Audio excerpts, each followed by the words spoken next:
दे, होश दे। फौजी अफसरान वो चेंज करवाना चाहते हैं, मर्जी के वो लगवाना चाहते हैं, इलेक्शन जल्दी वो करवाना चाहते हैं, और टांग अपनी का इलाज वो करवाना नहीं चाहते, क्योंकि इलाज हो गया तो लोगों को दिखाने के लिए उनके पास और कुछ बचेगा नहीं। तो अल्लाह नहीं ताला नहीं, की जात। यार क्या बात करते हो, इतनी गोलियां चली हैं, कोई किसी की शलवार में गोली फंस गई, किसी की जेब में गोली फंस गई, किसी के जो है वो बगल में जाके रुक गई, पता नहीं कितनी गोलियां चली हैं। मैं तो हैरान होता हूँ कि यार जो मुल्क का, पाकिस्तान का साबिक वजीर आजम था, वो ऐसी बातें करते हैं कि जनाब इमरान इस्माइल को के कपड़ों से 4 गोलियां निकली। मैंने आपको शुरू में बताया था, मुझे जी। शक था लेकिन अब यकीन है, ये जी। गोलियां नहीं थी, ये यूथियाज गोली थी। इज्जत करने वाली गोली। मुझे शक था, अब मुझे यकीन हो गया है इमरान खान के इस बयान के बाद कि जी इमरान इस्माइल के कपड़ों से 4 गोली निकली, किसी के फलां गोली से निकली, और फिर उन्होंने जो ये बताया कि जी मैं गिर गया और मेरे सर के ऊपर से बड़ी सारी गोली निकली, और वहां मौजूद बहुत सारे लोग, हालांकि बाबर अमान साहब कह रहे थे कि AK-47 की गोली बाबर अमान साहब को जरूर दिखा दीजिएगा, और इमरान इस्माइल शक था। अब मुझे पूरा यकीन है कि ये जो भी गोली थी, ये इसने इमरान खान के स्टेटमेंट के ऊपर अपनी गर्दन झुकाई और यूथिया बन गया। और अब उस गोली को आप चलाएं, मैं चलाऊं, उसने जाके कपड़ों के अंदर घुस के कहीं ना कहीं बैठ जाना है, और आखिरी में आप बताएंगे कि जनाब 15 गोली मेरे कपड़ों से मैंने झाड़ा तो निकली थी। इमरान इस्माइल साहब के हवाले से सोशल मीडिया में चल रहा था कि उनकी बेगम कह रही सियासी है। किसी उनकी का बे, सियासी किसी का सियासी करियर ये कहकर खराब कर दिया, तबाह कर दिया। अभी भी वो बेहुदा इंसान, जिसमें थोड़ा सा भी शर्म नहीं है, कि कोई अगर पूछ ले कि तुम्हारे साथ क्या हुआ है, इमरान खान ने बताया है, तुम वहां पे खड़े होकर इतनी बड़ी बड़ी बातें कर रहे हो यार। हैं, इमरान खान ने तो बताया कि तुम्हारी, अब मैं तो अल्फाज भी नहीं अदा कर सकता। तो इमरान इस्माइल के लिए मुश्किल कर दिया। इमरान इस्माइल जहां जाते हैं वो कहते हैं भैया वो 4 गोली कौन सी थी, पहले तो ये बताइए। और फिर ये कहाँ कहाँ वो गोली किस जगह लिपट गई थी सर, वो गोली तरह से बताए ना। अब लोग उस पर बड़े बड़े लतीफे बना रहे हैं, ऐसे ही बयान कर रहे हैं। इमरान इस्माइल साहब कह रहे हैं यार खान साहब, तुसी ना बोलते तो बेहतर था यार, आपने तो मुझे मजाक का एक हिस्सा बना दिया है, जो लोग अब पूरी दुनिया में मेरे मजाक उड़ा रहे हैं। वो उनकी बेगम के हवाले से चल रहा है कि 4 गोलियां निकली, तो उनके नहीं 2 गोली जराबों से भी निकली हैं। भाई कहाँ कहाँ से निकली तो इमरान इस्माइल ही बताएंगे, कि इमरान खान को तो 4 गोली का पता है।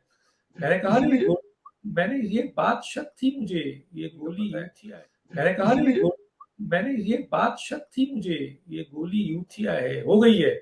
और ये अब यकीन से कह रहा हूं, जब 4 गोली किसी आदमी के, जो कि उस कैनिस्टर पे मौजूद है, AK-47 की गोलियां चल रही हैं, वो गोली किसी के कपड़े में अगर लिपट गई हो, 4 गोली उसके ड्रेस से निकली हो, तो यार मुझे बताइए, शलवार कमीज या पैंट कमीज, ये कौन सा ऐसा ड्रेस है जो कि गोली को जो है वो लपेट के घुमा के रख दे और कुछ ना उस आदमी को।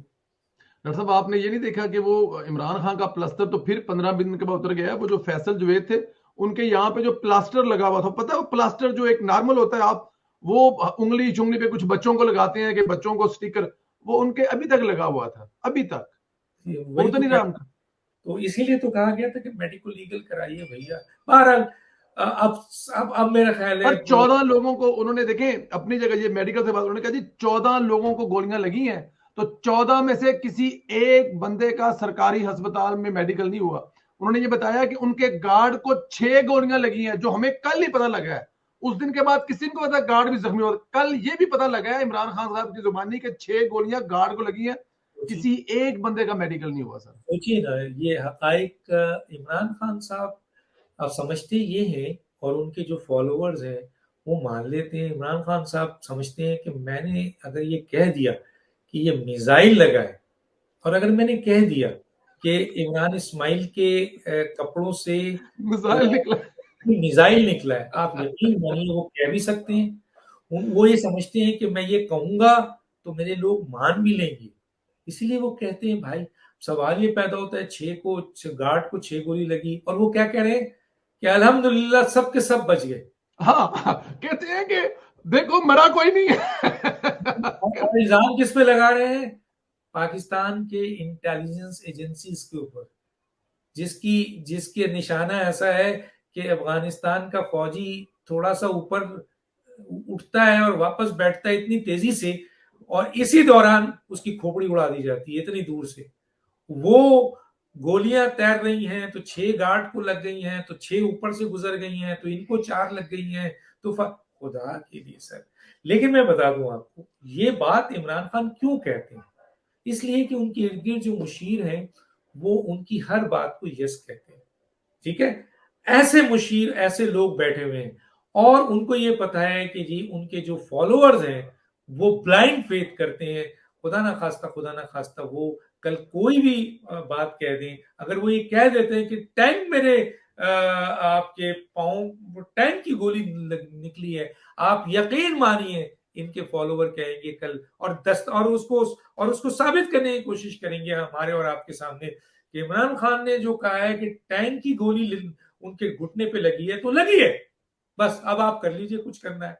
तो खान साहब को ही पता है कि वो ये बात करेंगे तो कोई उनको पूछने वाला नहीं है, इर्द गिर्द कोई भी ऐसा मुशीर या ऐसा बंदा नहीं है जो कहे खान साहब ये क्या कह रहे हैं। और जो ये पूछ सकते थे, खान साहब ने उन सबका बोरिया बिस्तर फारिग कर दिया है। उनके सामने तो वही बैठता है जो खान साहब के सामने कहता है, सर ये AK-47 की गोली नहीं लगी है आपको, ये मिसाइल लगा है, ये जो डायरेक्ट वो मिसाइल लगा है जो यहां से उड़ेगा और इजराइल में गिरता है, इतने किलोमीटर तय करने वाला मिसाइल था जो आपके घुटने के नीचे लगा है सर। वो लगकर फिर जो है वो गायब हो गया। कल देख लीजिएगा, ये जो अभी गोलियों का तस्करा है, किसी से भी बोले, आम लोगों से बात करें, बाहर के लोगों से बात करें, दुनिया से बात करें, दुनिया हंस रही है। मेरे प्रोग्राम में नजर आएगी, बहुत मजबूरी में जिस तरह आपने चलाया है, उसमें कहीं कुछ शॉर्ट दिखाना था तो मैंने दिखाया, वरना ये आदमी शक्ल से ही इतनी बड़ी गाली है कि इसको स्क्रीन का हिस्सा नहीं बनाना चाहिए। बाकी आपने अल्फाज खुद चुन लिए, देख लिए कि किस किस्म की घटिया अल्फाज। अब ये किसका काम है? अब ये किसका काम है कि फौज और वो जो बातें कर रहा है? मेरा ख्याल है अगर ये अमल जारी रहा तो फिर फौज ने अपना एक्शन लेना है, फिर मौजूदा हुकूमत भी गिर जाएगी, और फिर और उनके साथ जो होगा वो होगा, क्योंकि इससे ज्यादा टॉलरेट मैं नहीं कर सकता कि जनरल कमर बाजवा साहब ने फौज के हवाले से जितनी चीजों को, जितनी तहम्मुल से, हाँ कहा कि उनकी बहुत सी गलतियां हैं, हम मानते हैं उनकी बहुत सी गलतियां हैं, लेकिन उन गलतियों का मकसद ये नहीं कि आप उनको इस तरीके से अलकाब करें, फौज को इस तरीके से गाली दें, जन नसीर वैसे नसीर को गाली दें, जन बिगड़े फहीम को गाली दें, बिगड़े राशिद को दें। भाई इन्होंने तो पूरा एक तमाशा बनाया हुआ है। चंद हजार लोग सामने क्या खड़े हो जाते हैं, ये समझते हैं हम जो चाहे कहेंगे, ये नहीं सोचते कि चंद हजार लोग जब घर चले जाएंगे और फिर तुम्हें बुलाया जाएगा तो उस वक्त तो तुम हाँ हाँ मुझे सांस नहीं आ रही है, हाँ ये होता है। वो दिखाए ना साथ में, वो भी दिखाइए, आपका फर्ज था कि उसका वो अमल दिखाते ना जो उसने ड्रामा किया हुआ था।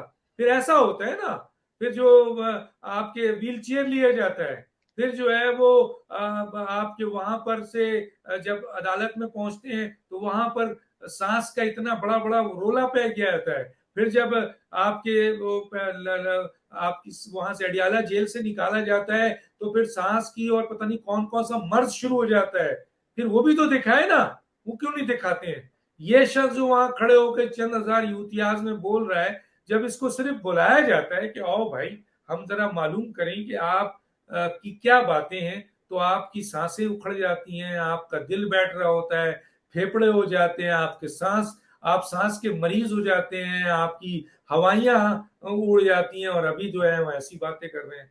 तो मेरा ख्याल है हुकूमत को और अदालतों को भी चाहिए, जो अदालतें हैं वो नोटिस लें